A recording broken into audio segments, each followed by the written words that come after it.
एक वसी और अरीज सुनहरी मैदान के दरमियान एक अजीम शाहबलूत का दरख्त और एक नन्हा पौधा साथ साथ रहते थे।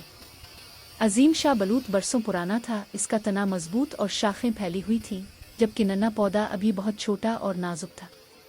नन्हा पौधा हमेशा जल्द बड़ा होना चाहता था।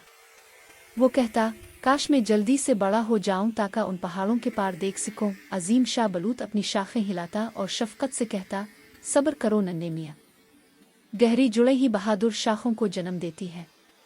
पहले खुद को जमीन में मजबूत करो।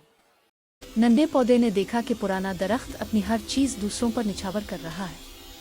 वो परिंदों को घोंसले बनाने देता, मुसाफिरों को साया देता और जानवरों के लिए अपने फल गिराता। नन्हा पौधा हैरान होकर पूछता, आप अपनी ताकत दूसरों पर क्यों लुटाते हैं? शाहबलूत मुस्करा कर कहता, किसी दरख्त की पहचान इसकी ऊंचाई से नहीं बल्कि इस बात से होती है कि इसने कितनी जिंदगियों को सहारा दिया। एक रात आसमान पर काले बादल छा गए और एक हौलनाक तूफान आया। तेज हवाओं ने नन्हे दरख्त को जड़ से उखाड़ने की कोशिश की। वो खौफ से कांप रहा था। तभी जमीन के नीचे एक मौजिज़ा हुआ। शाहबलूत की कदीम जड़ों ने नन्हे दरख्त की जड़ों को किसी मजबूत हाथ की तरह थाम लिया। ऊपर से शाहबलूत खुद को झुकाकर तूफान के सामने ढाल बन गया। इसने सारा दर्द खुद सहा ताकि छोटा दरख्त महफूज रहे। सुबह हुई तो तूफान थम चुका था, लेकिन अजीम शाहबलूत अब खामोश था।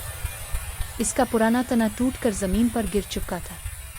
नन्हा दरख्त जो अब पहले से मजबूत हो चुका था, ज़ारो कतार रो रहा था, अपने मेरी खातिर अपनी जान दे दी। लेकिन जैसे ही सूरज निकला, नन्हे दरख्त ने देखा कि शाहबलूत के गिरने से अब इस जगह पर धूप पहुंच रही थी जो बरसों से साए में थी। वहां शाहबलूत के बीजों से सैकड़ों नए पौधे मिट्टी से सर निकाल रहे थे। नन्हा दरख्त समझ गया कि अजीम शाहबलूत मरा नहीं है, बल्कि वो अपनी जड़ों की ताकत और नए पौधों की जिंदगी में हमेशा जिंदा रहेगा। उस कहानी से हमें ये सबक मिलता है कि असल बड़ाई कद में नहीं बल्कि दूसरों के काम आने और उनके लिए कुर्बानी देने में है। दूसरों के लिए जीने वाले कभी नहीं मरते।